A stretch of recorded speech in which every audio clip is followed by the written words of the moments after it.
ground ourselves and be present here.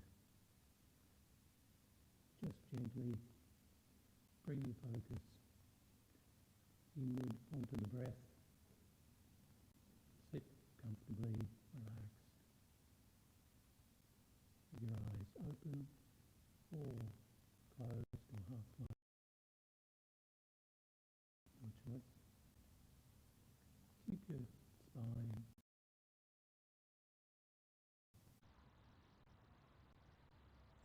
the actual refuge.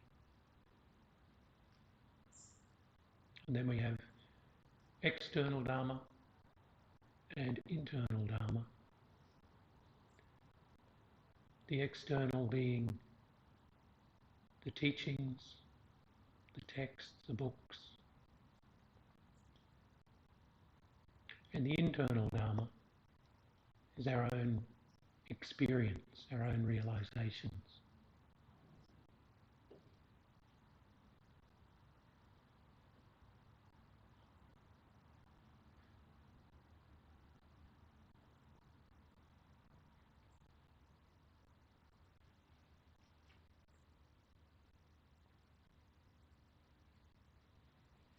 And we have the Sangha, our spiritual community that supports us, encourages us.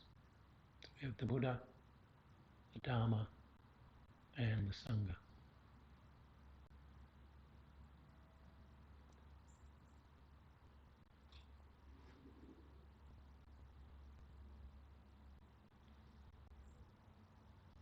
So gently breathing in and breathing out.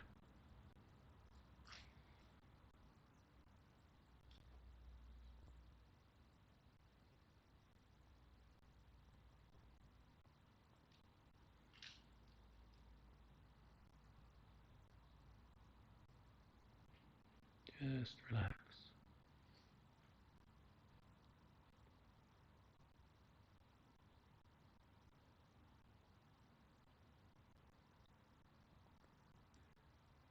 So today we'll look at karma, samsara, and nirvana.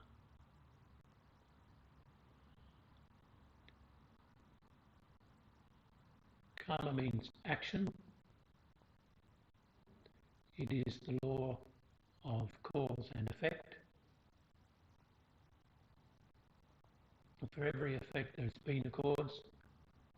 For every cause there will be an effect.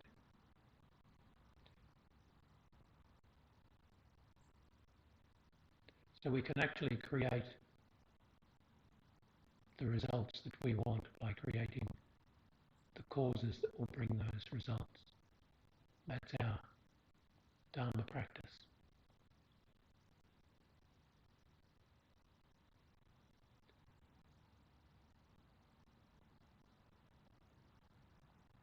Karma is definite. The seeds of karma, the causes, will have results unless we purify those causes or destroy them. We can purify negative karmas, but we can also unwittingly destroy positive karmas that we've created. So in the teachings on karma, to purify any of the negative seeds, negative karmas we've created, we practice the 4 opponent powers to purify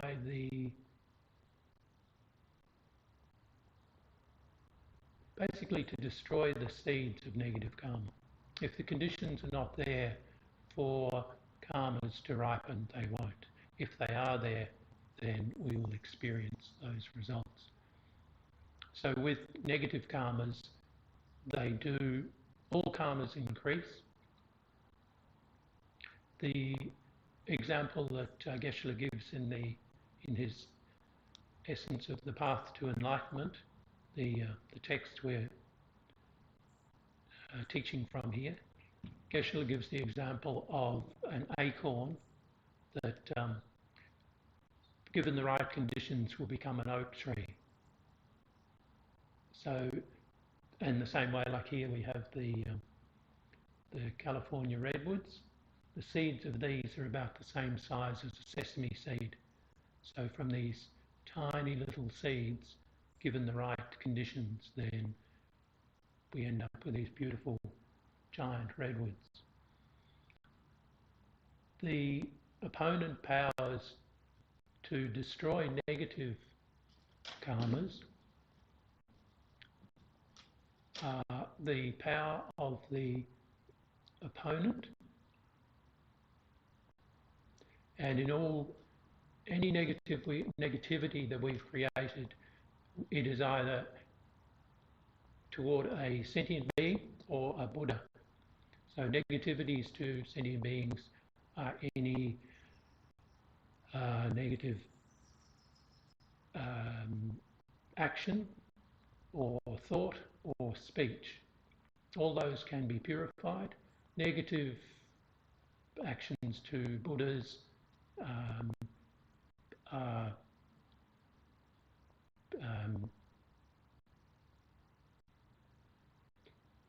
similarly negative actions there. So the opponents are taking refuge in the Buddha and generating bodhicitta. So bodhicitta is the conventional mind of enlightenment, wishing all beings to be free from suffering and to attain enlightenment. So by doing this, we're actually purifying negative seeds, removing the potential for them to ripen, for them to occur. The second opponent is the power of regret. So not regretting having done that, wishing we hadn't. The first one was the object, power of the object. Third one is the power of the opponent. So we do an opponent practice, which can be any positive action that comes to mind. It can be practicing kindness, it can be practicing meditation, it can be generosity, any positive action as an opponent. And then the power of commitment is to commit to the best of one's ability to not perform that action again.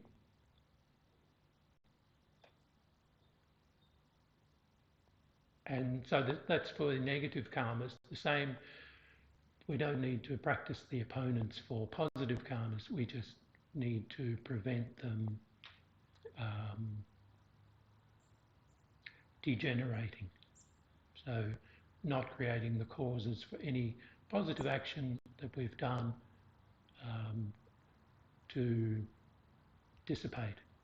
Because any small positive action, like a seed of a redwood or an acorn for an oak tree, if it has the right conditions, then that can grow into something unbelievably huge.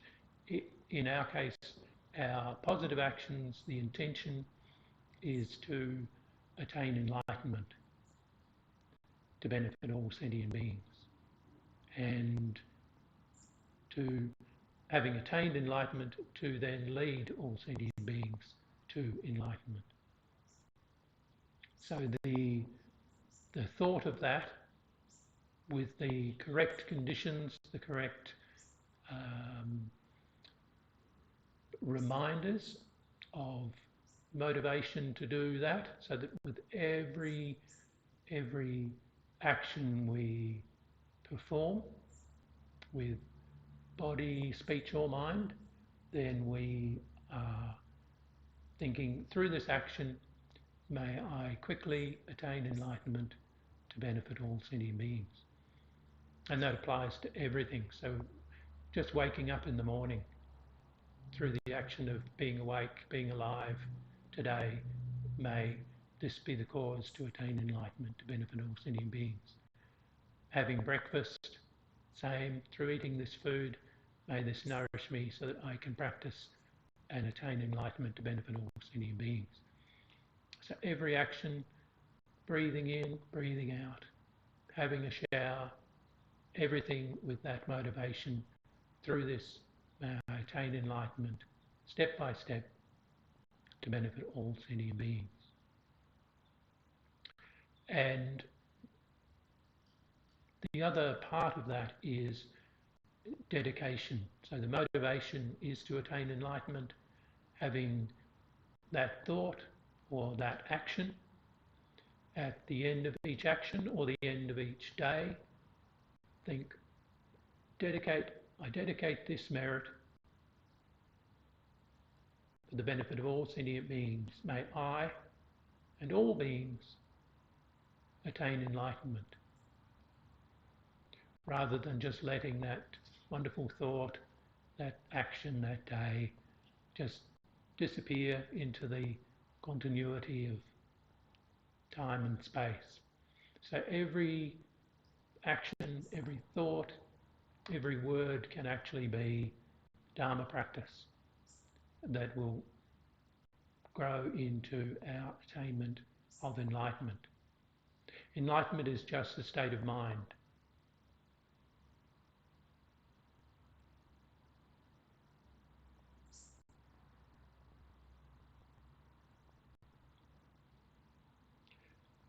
So the next subject, next topic is samsara.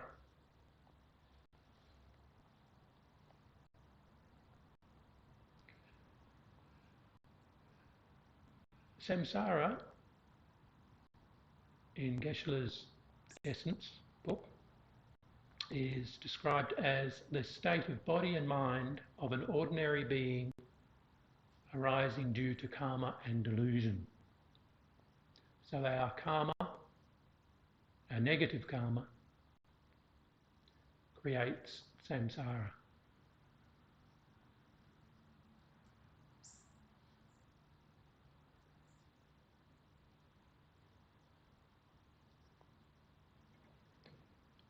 Vasubandhu, in his Treasury of Knowledge, writes, the root of samsara is 6 subtle and extensive delusions: desirous attachment, anger, pride, ignorance, wrong views and doubt. So the root of cyclic existence are these states of mind: ignorance, anger, attachment, doubt, pride and having wrong views on the nature of reality. And Dharmakirti, in his Compendium of Valid Cognition, explains how delusions develop, so these negative states of mind, ignorance, anger, attachment, etc., how they arise. States, by holding self, we hold other. Through self and other, attachment and aversion arise. And in connection with this, all faults occur. So this is basically our sense of I that holds this view of independence, I and everything else, and self and other. And the amazing thing about karma and samsara is that all of the experiences of happiness that we have in this life all come from, as Shantideva said, whatever joy there is in this life, all comes from desiring others to be happy. So everything that we have is karmically dependent on others. So wealth comes from generosity, and we cannot be generous to ourselves. Generosity is giving to others, and it's giving anything. It's not necessarily being a multi-millionaire and giving money, giving that away. Generosity is any form of giving. So generosity is giving your time,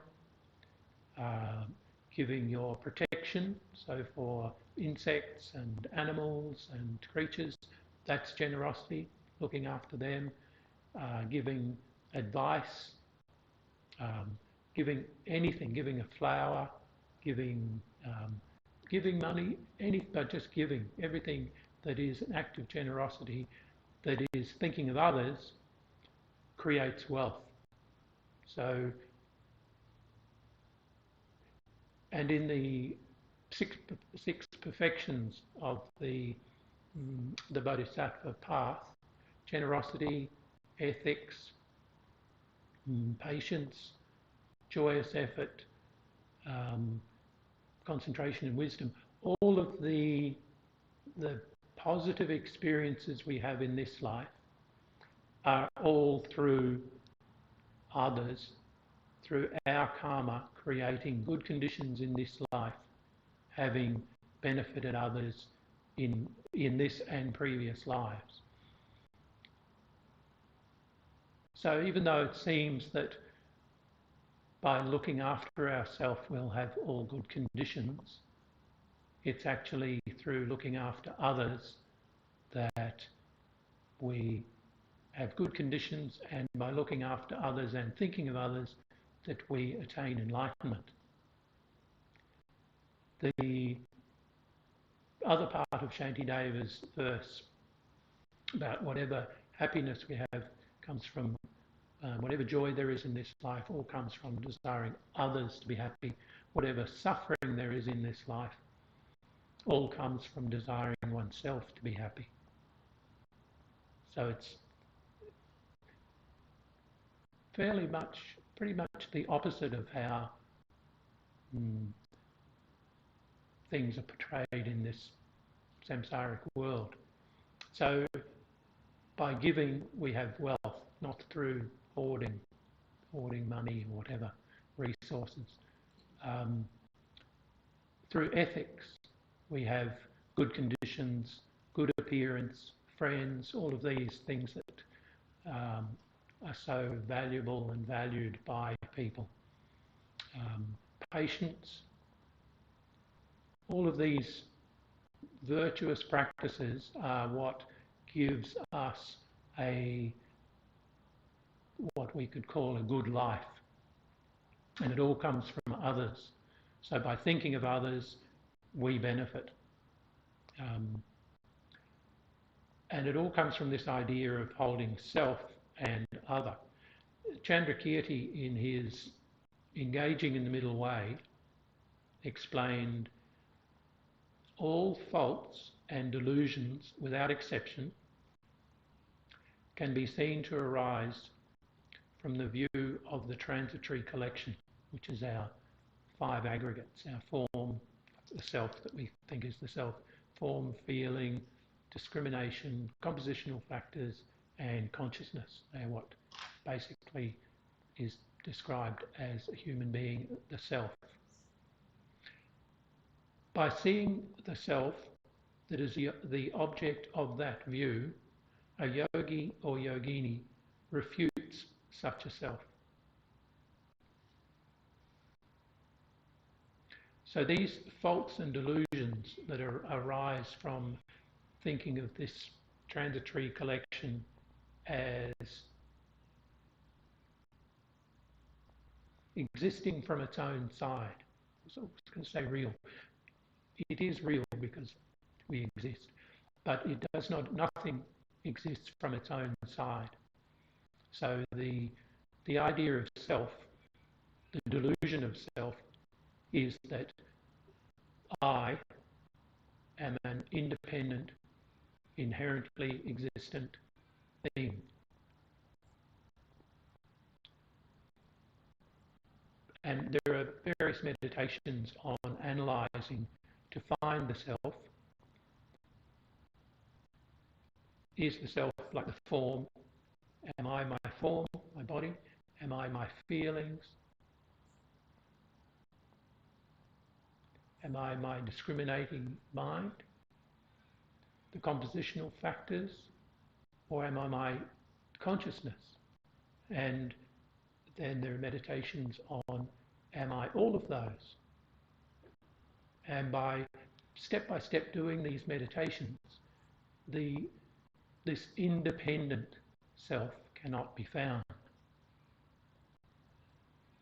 The self depends on all those parts, on the five aggregates, what we call the transitory collection, which goes this life, form, feeling, discrimination, compositional factors and consciousness. When we die,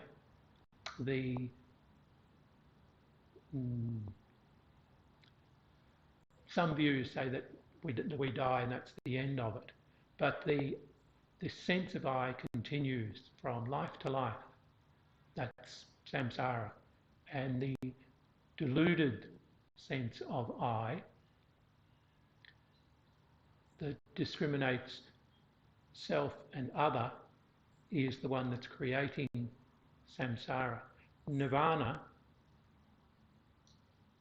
is like the other side of the coin of samsara, the better side. Nirvana is when we identify all the delusions and through meditation cut through the delusions and perceive the true nature of reality. So as long as the self is identifying with the delusions, we continue to suffer. So most of our thoughts of anger or desire all come from a view that the object exists from its own side, but it is our mind that is projecting those qualities or those lack of qualities on that object. So whether it is an object of anger or an object of desire comes from our side. So we are creating our own realities so that our enemies are not everybody's enemies and our friends are not everybody's friends. Our objects of attachment are not everybody's object of attachment. So these objects don't hold that quality from their own side. So by seeing the actual nature of how things exist, dependent to our mind, we can cut through the delusions that manifest as samsara and experience nirvana. So nirvana isn't anywhere else. Nirvana is just a state of mind that is purified of the delusions and sees those delusions for what they are. So nirvana is the complete and permanent cessation of suffering and the causes of suffering. And this is part of the path of medium scope. We progress through small, medium, great scope. They're not lesser scopes. They're like the example given is like going to primary school, high school, university. You do them in that order. Primary school is not, you don't skip primary school and go straight to university. So you go through this progressive stage, which this is the path to enlightenment. So we go through small scope, medium scope to great scope. So Nirvana is part of medium scope, which is the experience of being beyond suffering for oneself, which is very nice, but it excludes everybody else. But it is true cessation, so it is the third noble truth. So there is suffering and its causes, and then there is cessation. So this is cessation. The great scope, the Mahayana, is the wish not for nirvana for oneself, but to attain complete, perfect enlightenment for everybody's sake. And the highest motivation is to wish not to attain enlightenment until all sentient beings have attained enlightenment. So to actually push them along, all sentient beings, step by step, to attain enlightenment. So like a shepherd, looking after everyone and guiding everyone to enlightenment. So nirvana is for oneself, enlightenment and the bodhicitta motivation is, and the definition is, bodhicitta means for the sake of others, wishing to attain complete, perfect enlightenment. And the thing with Buddhism, with Dharma, is that it is all doable. It is all possible. It is all,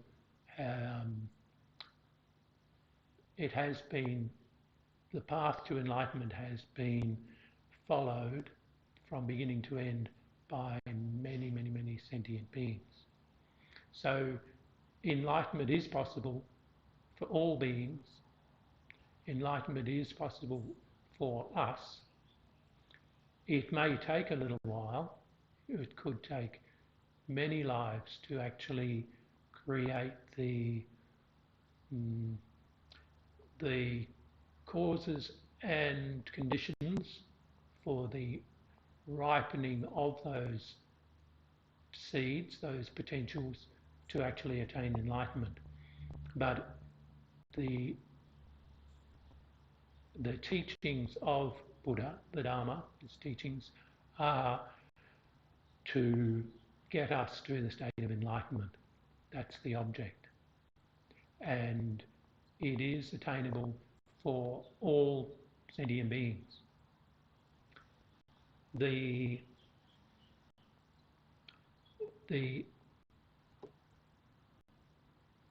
wish for all sentient beings. So the bodhicitta, the aspiration, is that it benefits oneself through attaining enlightenment, and it benefits all sentient beings through the intention, the aspiration to attain enlightenment for all sentient beings. So basically the thing, as we were talking about before with karma, is that karma creates the seeds, and with the right conditions, those seeds will grow and ripen into the seed of whatever that is. So if you put in a redwood seed, you will get a redwood. You won't get a eucalypt or an oak tree or something else. If you put in wheat seeds, you will get a crop of wheat. If you put in negative actions, negative karma, those will ripen with a negative result. If you put in a positive seed, a positive intention, the wish to attain enlightenment to benefit all sentient beings, and then with the right conditions do not destroy that seed, then that will ripen into enlightenment. It may take time, it may take many lifetimes, but samsara, the cyclic existence, is forever. Samsara is beginningless and endless. So the joy of Dharma is that it can and will bring the cyclic existence to an end. And it is possible, and it is doable, and it is possible for all sentient beings to attain enlightenment. It's just a matter of time. And since time is beginningless and endless, then there is plenty of time to practice Dharma. And since sentient beings are numberless, uncountable, then it could take a long time. But that is the motivation. The bodhicitta motivation is to attain enlightenment to benefit all sentient beings. And karmically, the connections between Buddhas and sentient beings are dependent on the karma of the sentient beings.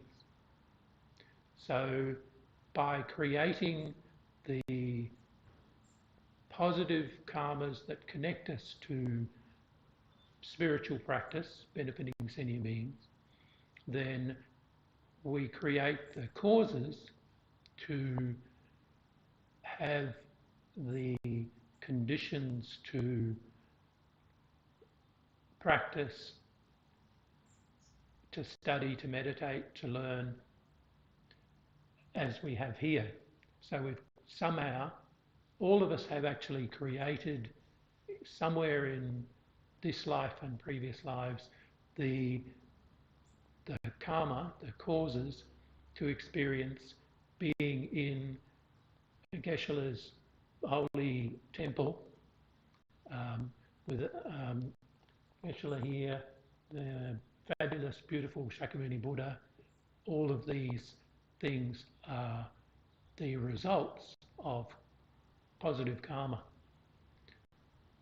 They didn't just come from our imagination. They didn't come from our actual building this temple or creating the books, Geshe's books, but we do have a connection to these. We have created that karma. So the more we continue to create that positive karma, which can it is just through thought. The thought, the motivation, the intention to practice is the seed of enlightenment. So bodhicitta, for the sake of others, wishing to attain complete, perfect enlightenment, is called the conventional mind of enlightenment. So for the sake of all sentient beings wishing to attain complete, perfect enlightenment. And by having these connections, then more and more we have more and more connections to the Buddhas, to the teachings, and from our own side to purifying our delusions so that the teachings actually make sense. So where delusions come up and we have doubt, thinking, no, that won't work, no, that doesn't apply to me. The Buddha's teachings are basically, as Buddha said, the truth of suffering, the truth of causes, the truth of cessation, and a path to enlightenment. These are from the Buddha. These are true. And our job is, our responsibility is to check them out, see if it is true, but really check this. So is this all true? Is what the Buddha is saying actually true? So that we can then really believe this and make a go of it. And it doesn't require changing anything other than our minds. So the delusions of ignorance, anger, attachment, doubt, pride, and wrong view can all and do all apply to understanding and practicing Dharma. So ignorance is many types of ignorance, but not even knowing about the Dharma. By studying it, then we think, well, I think I know more about this than Buddha knows, so we have the delusion of pride. I think this might be wrong, but it's good to check that out and find out, because there's nothing that Buddha taught that is incorrect. There may be things that are different, but it's like medicine. Things that work for some people don't work for others. So these are all correct applications for the time and the place. So the other things that may be impediments to practicing and experiencing the ongoing benefits of the Dharma are attachment. So attachment to other activities, other pursuits. But unless those pursuits are harming others, then there's no problem in doing things in the world that are, if they're not harming others, they can all be transformed through the mind, thinking through this action, may this be of benefit to all sentient beings. So whether you are going to work or to university or to the beach or to a restaurant or a nightclub or whatever you do, everything is dependent to mind. It's not the place, it is the mind. So all of the great scope, the bodhicitta motivation, is the thought through this action. So if you're going to the beach, if you're going shopping, if you're going to the movies, if you're at work, all thoughts through this, may I quickly attain enlightenment to benefit all sentient beings. May this action be of benefit. And then at the end of that, dedicate that thought to benefiting all sentient beings as well. So the merit of that does not decline, cannot be removed until you attain enlightenment. So I think the analogy there is like putting a drop of water in the ocean.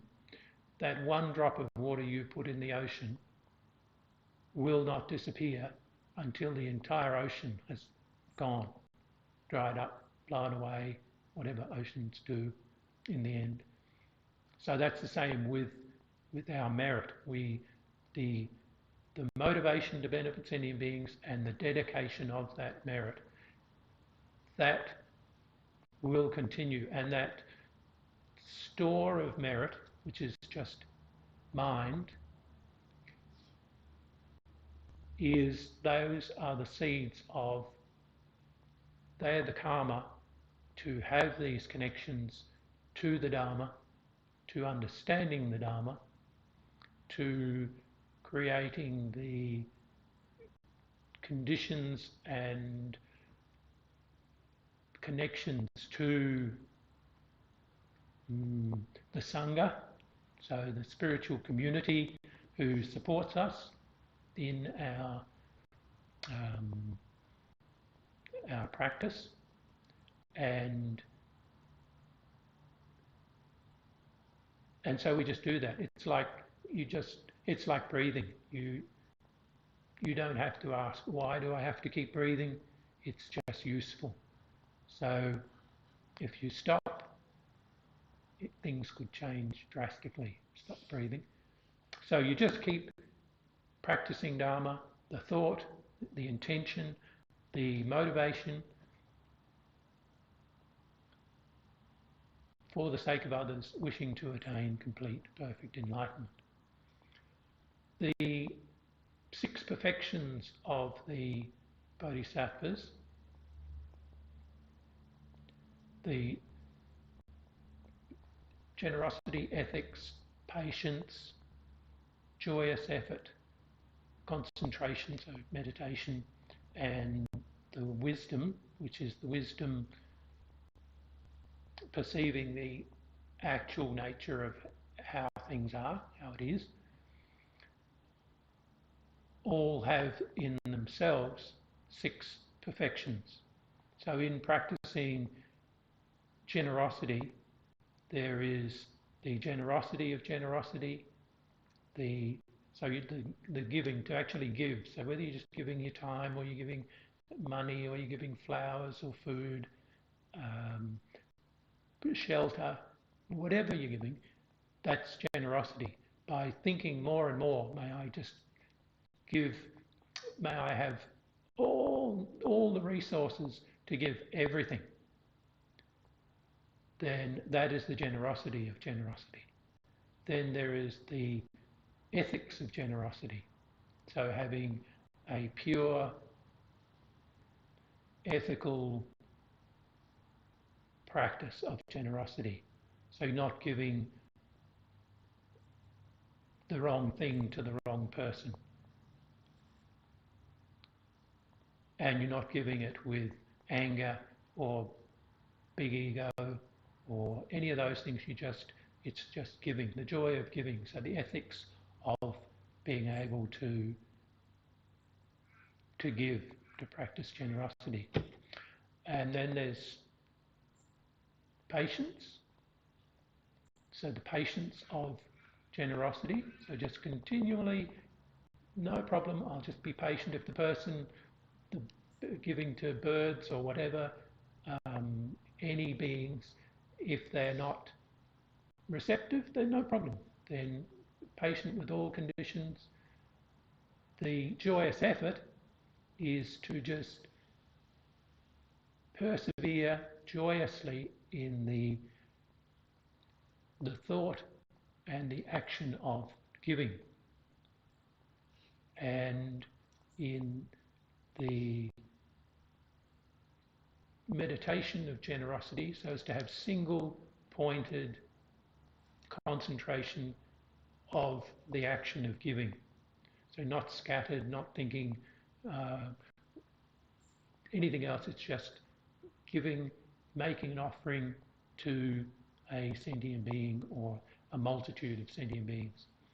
And the wisdom of generosity is knowing the non-inherent existence, so the emptiness of the a subject, object and action. So oneself does not exist from one's own side.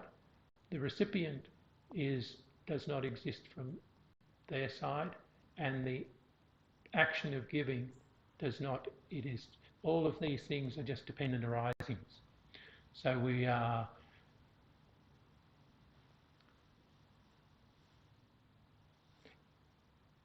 It is not a.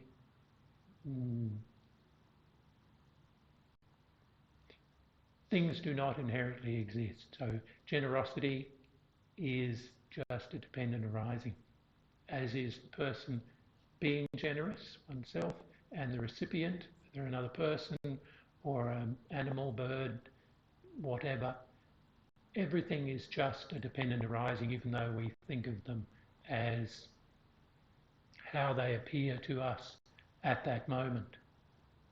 So we're all just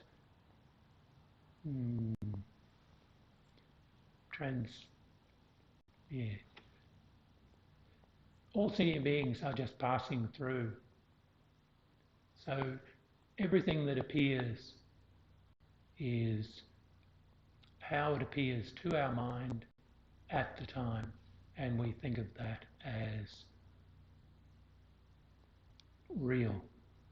And yet what we perceive, whether it's a person, the person was young, was born, was in a previous life, could have been a different realm of being, previous life, is as we perceive them now, will soon be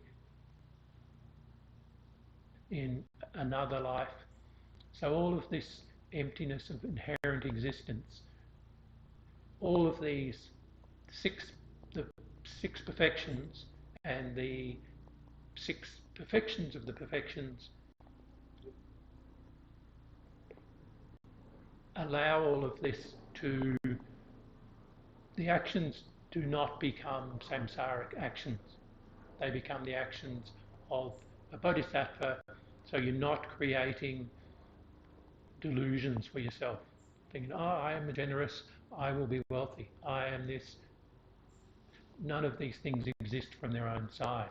So the same with all the other six perfections. So the ethics, there is the generosity of ethics. So being ethical all the time, being very generous with ethics. Then there's the ethics of ethics. So having pure morality without any taint to that. The patience of ethics. So while you're practicing pure morality, do it very patiently. No big ego, no pride, no doubt.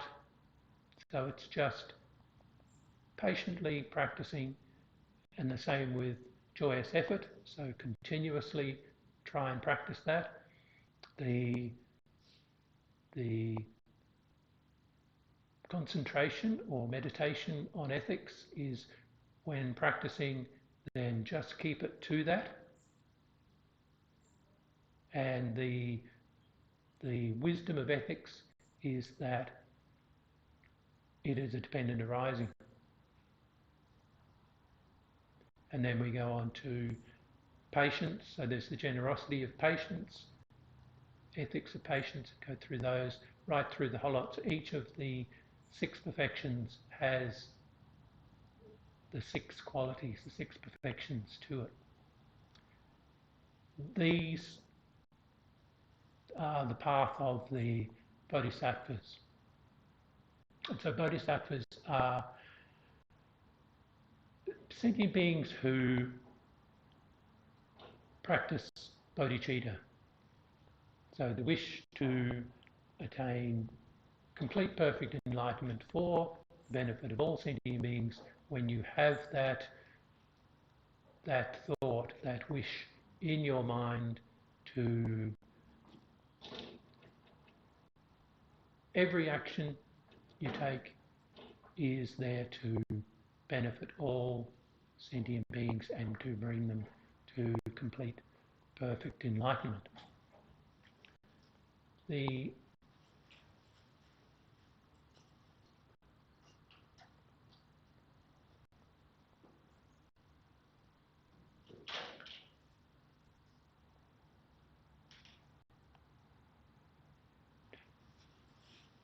bodhicitta is the most beneficial thought one can have because it applies to everything. So it is the thought to benefit others. So all of our actions can stem from that, and in every aspect of our life. And bodhicitta, as Chandrakirti in his Engaging in the Middle Way writes, hearers and solitary realizers are born from Buddhas. Buddhas are born from Bodhisattvas. And the compassionate mind, non-dual understanding, and bodhicitta are the causes of Bodhisattvas. So the thought, the bodhicitta motivation is the cause of being a Buddha. And Buddha's intention and motivation is to benefit all sentient beings without exception.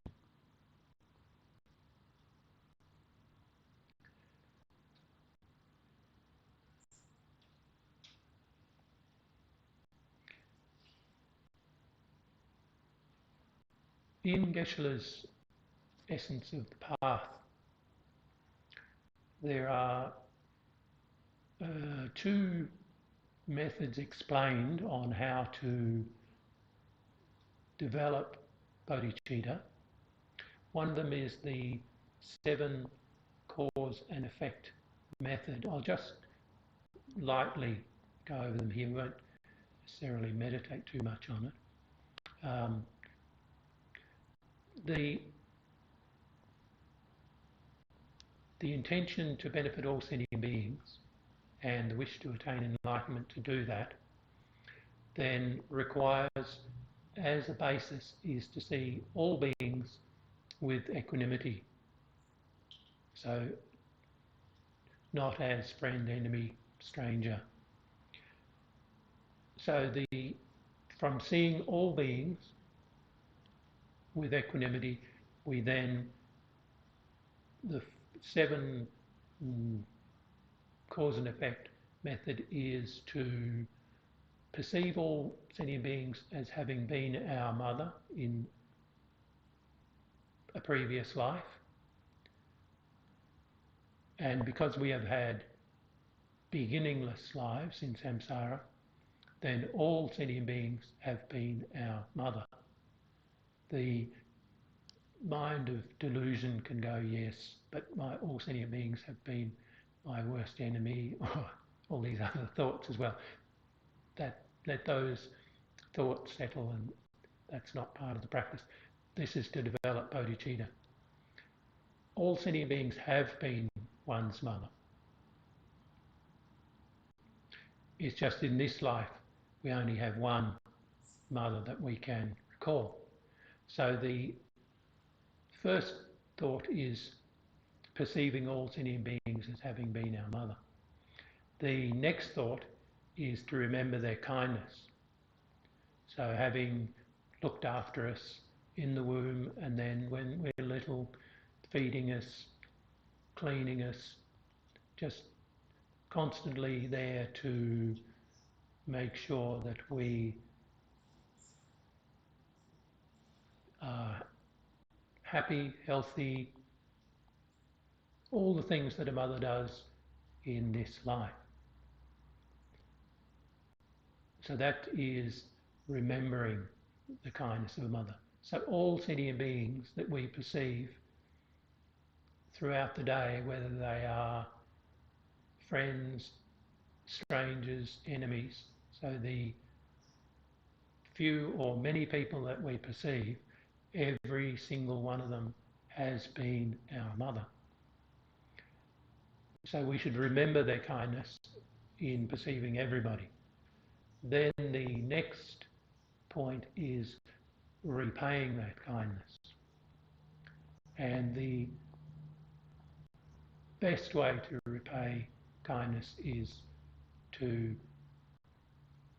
lead that person to enlightenment so that they are free of suffering.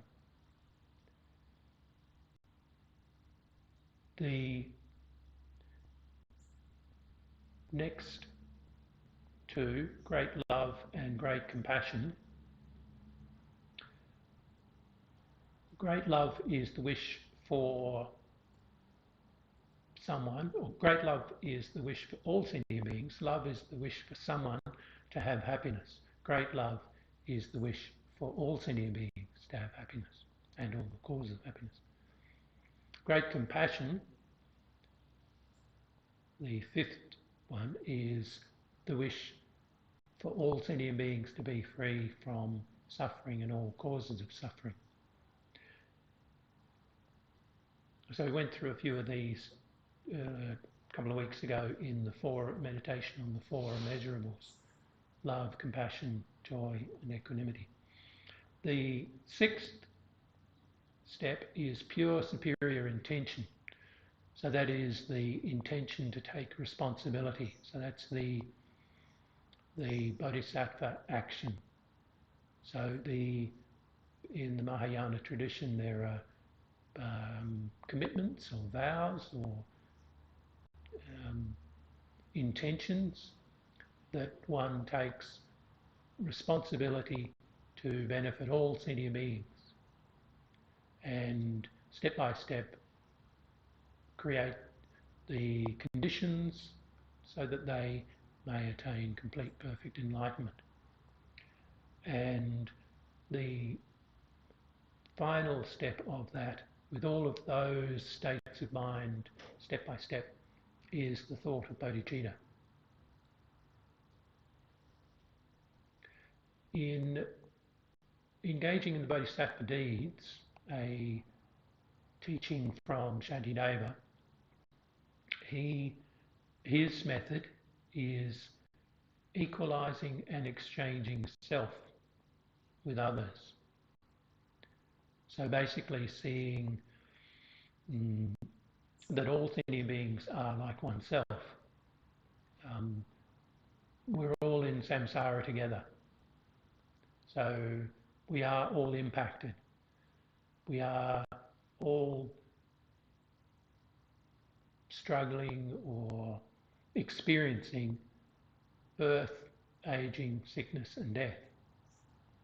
Every sentient being has those experiences, so that we can equalize our own situation, our own predicament with others by understanding I'm suffering, everybody else is also suffering in different ways. Some people physically, some emotionally, some mentally, all sorts of conditions, financially, so many. Suffering is so many. By equalizing and exchanging self with others, basically the equalizing is everybody wants to be happy, that nobody wants to be suffering. The advantages of thinking that brings us back to Shantideva's whatever joy there is in this world all comes from desiring others to be happy. So by exchanging self with others, we give others the conditions. There are far more others than there are self. So we actually create conditions that benefit ourselves. They're benefiting others, but they are, as I said before, they are the karmic seeds that create good conditions for ourselves. If everybody is practicing equalizing and exchanging self with others, then samsara disappears, because the creation of the seeds, not of nirvana, but of enlightenment are there. So basically what's happening is the thought is there. The thought is there to benefit others, not to benefit oneself. So the result of that thought is that experience. And it's not, I want this experience. That's not the intention. We're not doing this so that we can be happy. We're actually doing it so that all sentient beings can be happy. We are repaying the kindness. And so the disadvantages of not practicing exchanging self with others are, as I said before, it's the same as Shanti Davis said, whatever suffering there is in this world all comes from desiring oneself to be happy. So all of our self-cherishing is the cause of our suffering, by being completely open and part of the entirety of all sentient beings being our family. We move from friend, enemy, stranger to perceiving it as a Buddha would. But we also need the six perfections, then we're perceiving it with wisdom, so that all things are empty of inherent existence. So we're not perceiving things as though the way they appear to a samsaric mind through ignorance, anger, attachment. And so the taking and giving of the practice is basically a breathing meditation, which we may get to next week, I think, where you breathe in, taking others' suffering, and to destroy the deluded mind of self-cherishing. So it's like we breathe in, visualizing all sentient beings, and we take their suffering, and this is just visualizing and imagining, so we're not actually creating more suffering for ourselves. Doesn't work that way. You can't actually create more suffering, but the thought is taking suffering from others so that they're not suffering. And it's just a breathing meditation, and then giving whatever happiness, breathing out happiness to others so that they are receiving that. So just transforming our own mind and our own delusions to create the mind of bodhicitta. So these are the step-by-step stages of generating the conventional mind of enlightenment. So for the sake of others, wishing to attain complete perfect enlightenment, not for this mistaken sense of I that generally is how we apply every action day to day. So for the sake of others, wishing to attain complete enlightenment. The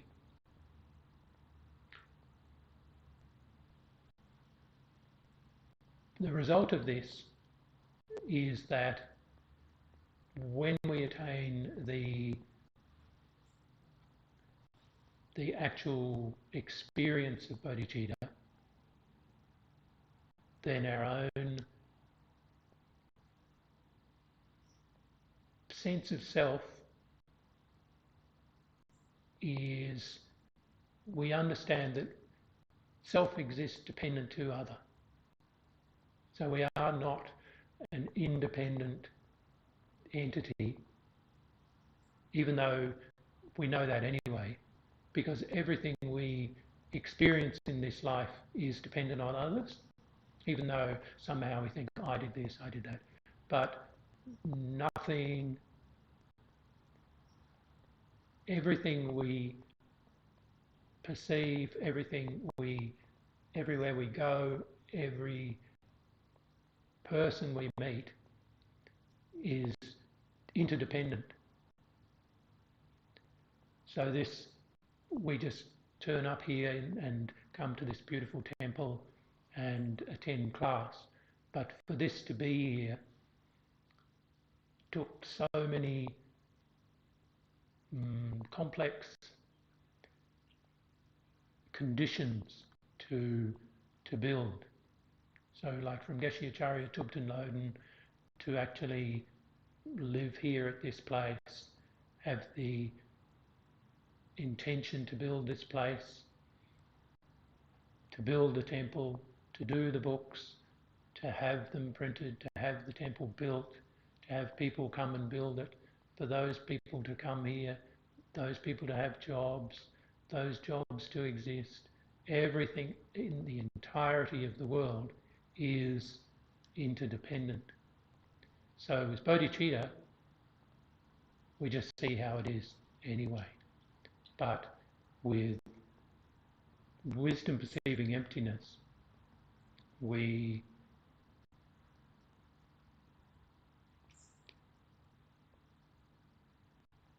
and bodhicitta together, we attain enlightenment.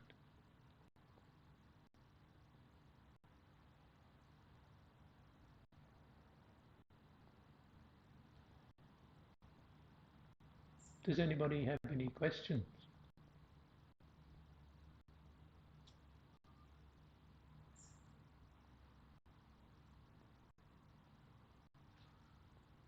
I have a question. Does anybody think that it's not possible to attain enlightenment?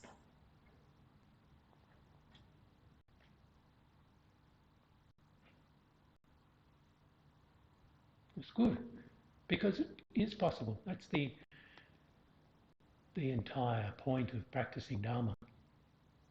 That's the joy of Dharma. It is doable. It is possible.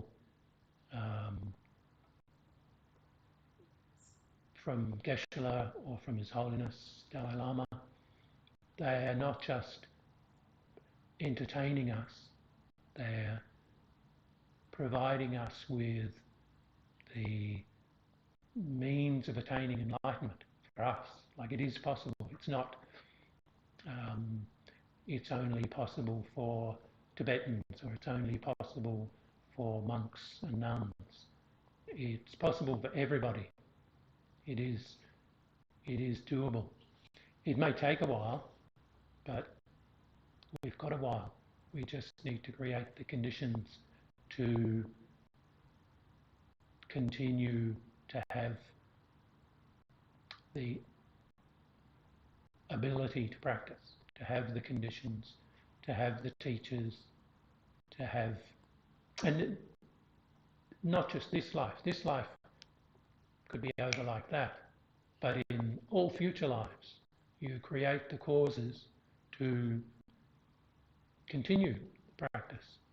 So to create the cause to have all the necessary good conditions to practice, but not for oneself, but to benefit all sentient beings.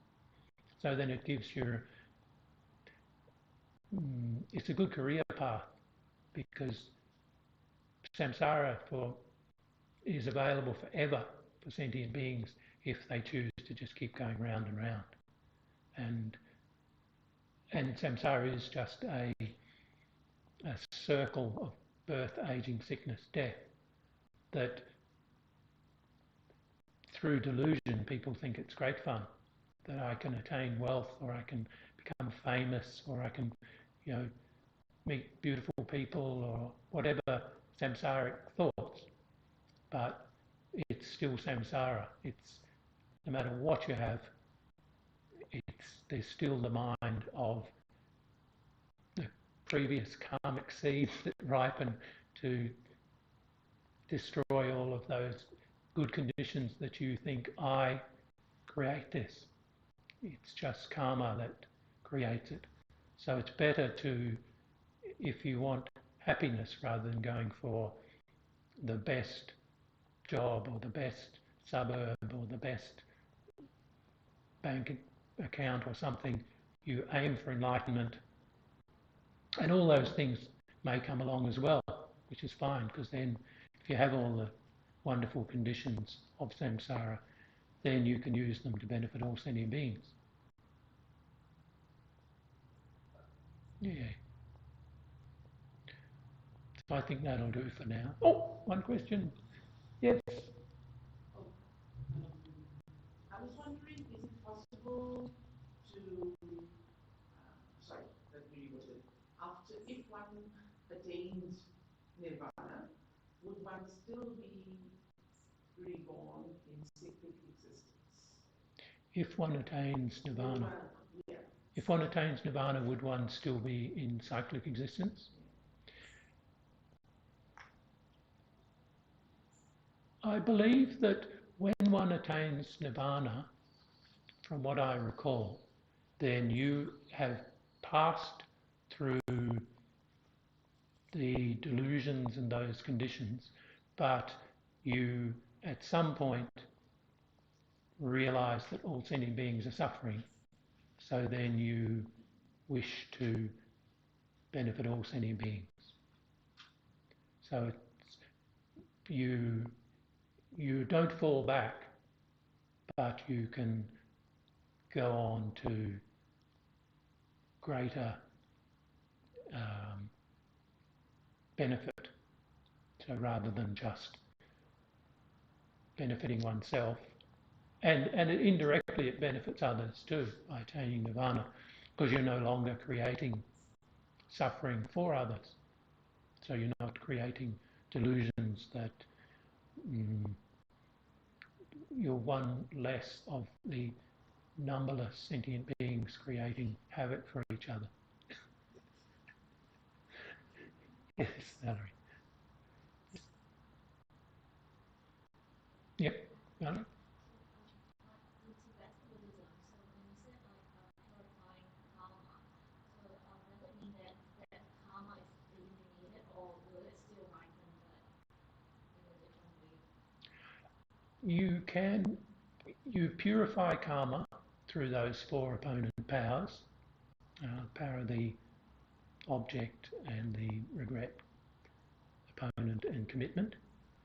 And the purifying all karma is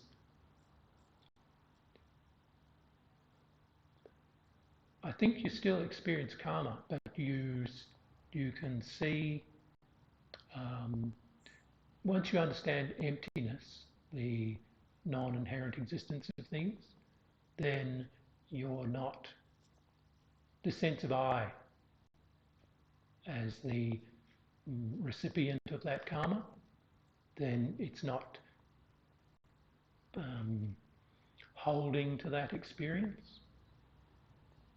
Yeah, so you're not, like, you can certainly purify karmas so that they don't increase, and you can purify them entirely, which is what Buddhas have done, so they don't experience any suffering. So karma, because karma and delusions are basically what are samsara. So by purifying those completely, you're no longer suffering. Yeah. And I think it depends, as all things do, depend on the amount of that purification. So, like your commitment, your amount of regret, and you can purify things from beginningless lives. So it's not just the ones that you remember from this life. We think, oh, I did such and such, I'm sorry about it. You can think, I regret every negative action of body, speech and mind that I've ever performed, created, committed, whatever, in every life that I've ever existed since beginningless time. And I make, to the best of my ability, make the commitment never to do any of those things again. So that your mind, the seed in your mind is kind of removing the conditions for those to manifest. So everything is just mind from our side, like how we perceive things, through ignorance, through anger, through delusion, through pride, through wrong views, all those things. So, but the external conditions are there for them to ripen. So all of our negativities have basically been something we've thought, said or done to another sentient being. And there are a lot of them, sentient beings. Anything else? Anybody like a cup of tea? I wonder, I wasn't a student of Geshe Love, so I wish I could have met him, but I wonder if he gave many teachings on the sort of thing. So many spiritual practitioners like Shantideva and the Tibetan people going through such adversary, sort of like the martyrdom that can arise on the spiritual path when the outside world's so hostile to the idealistic sort of being. You could see that as karma writing. You could see it as a lot of things, I suppose, as many things at once. The environment at odds with different energy, or the resistance that comes when you take off a plane, or something like that. But I wonder if you might remember any teachings Geshe Lab gave. I suppose in this time we're going through, it's like a bit of a war. And I think throughout history, whenever there's wartime, those people on the path might meet a lot greater challenges from the external environment. Yeah. Yeah. So the question is how to deal with external challenges without being a pushover? Or? Yeah, well, I guess that's a good way of putting it. That wasn't the specific question, but it was more about what Geshe Lama might have said on the topic, I suppose, those things that I touched on.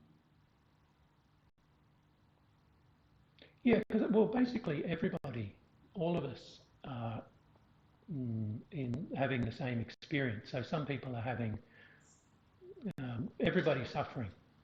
So whether they're, we're on a spiritual path, and whichever one it is, people are suffering in those,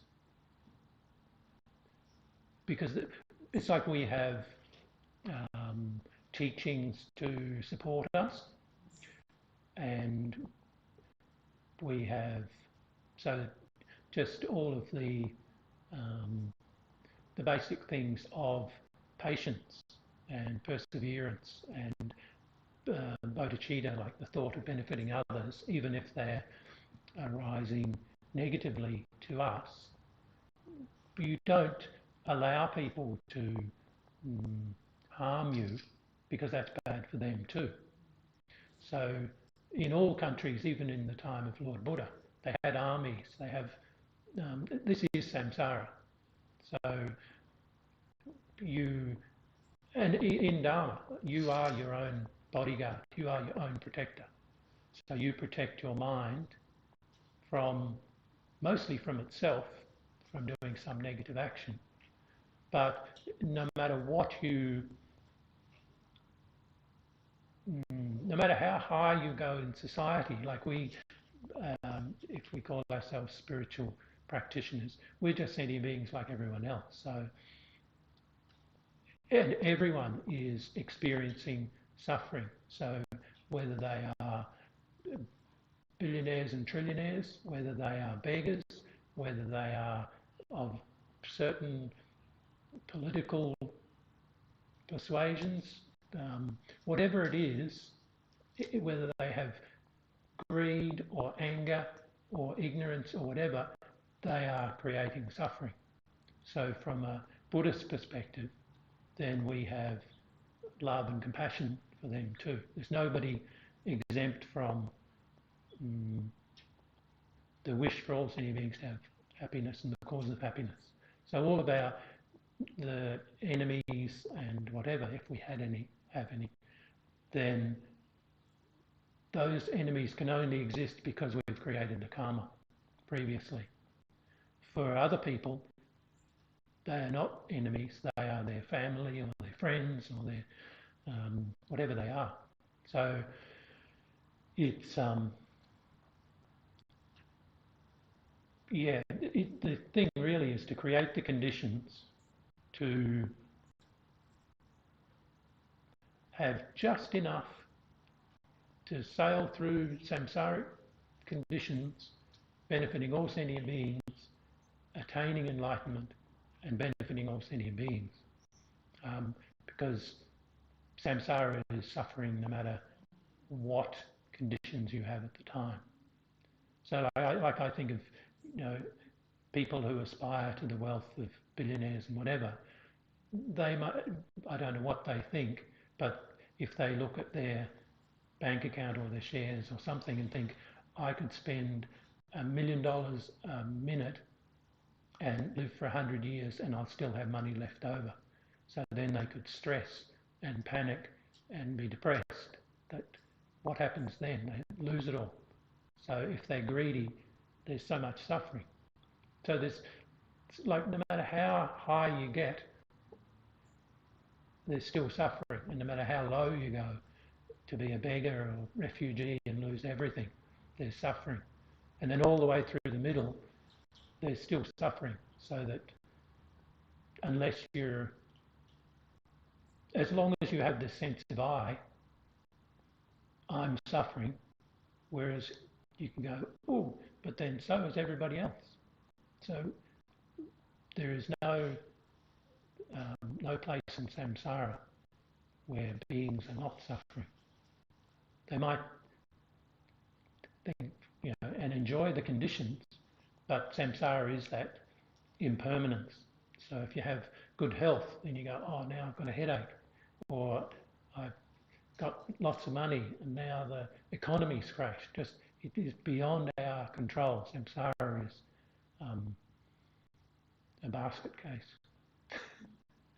Excellent. Gave a great teaching a couple of weeks ago to the Indian police, and they asked him very sincerely, how do we do our job whilst actually practicing the teachings, because our job is often violent, and what you said about not being a pushover, I think that's when you get into a sort of, when you're in barbaric situations and you're practicing the Dharma, and you can't retaliate, and you can't wish harm on the other. And my one teacher said, it's a shame that people often mistake kindness for weakness. I think being in the West, we don't have a great understanding of the Dharma. So people often think you're a pushover or something because you're not the kind of person to retaliate. They don't understand that.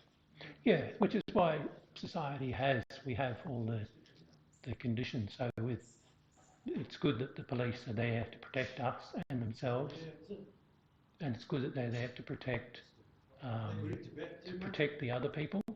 So somebody who's breaking the law or whatever, then everybody needs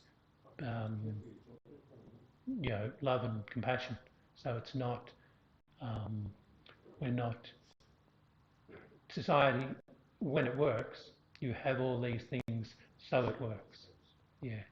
So you have people who look after people, you have police who protect people, and like yourself, it's good to know how to defend oneself so that you don't harm the other person inappropriately, or be harmed yourself by the other person in a moment of anger or something. So it's always good to have be your own bodyguard, and society does that. It's good that things generally work. But then individuals, you have people who have anger, have ignorance, and this is normal. Yeah. I think we're out of the age of information now and into the age of security, so that's a big indication of the way the world is going. And I think maybe the Tibetan and indigenous people on the planet experienced it a little bit ahead of their time, ahead of now. They've been experiencing it for quite a while.